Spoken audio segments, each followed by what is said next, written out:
রাজধানীর শহীদ সোহরাওয়ার্দী কলেজে হামলা ও ভাঙচুরের প্রতিক্রিয়ায় ডক্টর মাহবুবুর রহমান মোল্লা কলেজেও হামলা ও ভাঙচুর করেছেন প্রতিষ্ঠানটির শিক্ষার্থীরা। তাদের সঙ্গে পার্শ্ববর্তী কবি নজরুল সরকারি কলেজের শিক্ষার্থীরাও যোগ দিয়েছেন।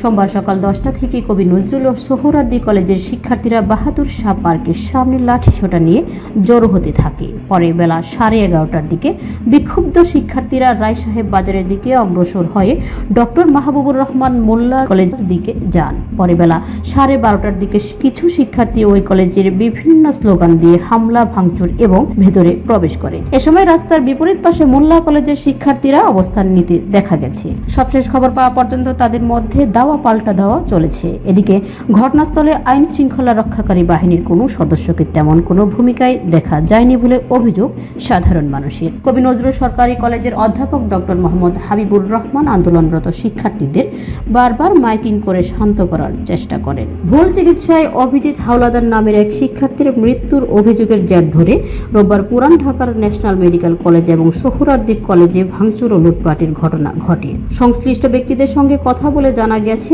অভিজিৎ হাওলাদার ডক্টর মাহবুবুর রহমান মোল্লা কলেজ থেকে চলতি বছর উচ্চ মাধ্যমিক পাশ করেছেন। তিনি ডেঙ্গুতে আক্রান্ত হয়ে গত সোমবার ন্যাশনাল মেডিকেল কলেজ হাসপাতালে চিকিৎসাধীন অবস্থায় মারা যান। ওই ঘটনায় গত বুধবার মাহবুবুর রহমান মোল্লা কলেজ সহ অন্য কলেজের শিক্ষার্থীরা ন্যাশনাল মেডিকেল ঘেরাও করে বিক্ষোভ করেন।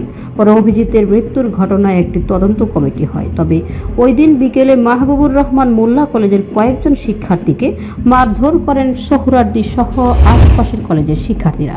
এই ঘটনার জের ধরে গতকাল ন্যাশনাল মেডিকেল ও সোহরাওয়ার্দী কলেজে হামলা ভাঙচুর চালানো হয়। রোববার দুপুরের পরে ডক্টর মাহবুবুর রহমান মোল্লা কলেজের কিছু শিক্ষার্থী আকস্মিকভাবে সোহরাওয়ার্দী কলেজে ঢুকে শ্রেণীকক্ষ সহ বিভিন্ন স্থানে ভাঙচুর চালান। কলেজের 17টি বিভাগের শ্রেণীকক্ষ ও অফিস কক্ষের আসবাবপত্র, কম্পিউটার ও অন্যান্য জিনিসপত্র লুটপাট ভাঙচুর করা হয়েছে বলে অভিযোগ উঠেছে।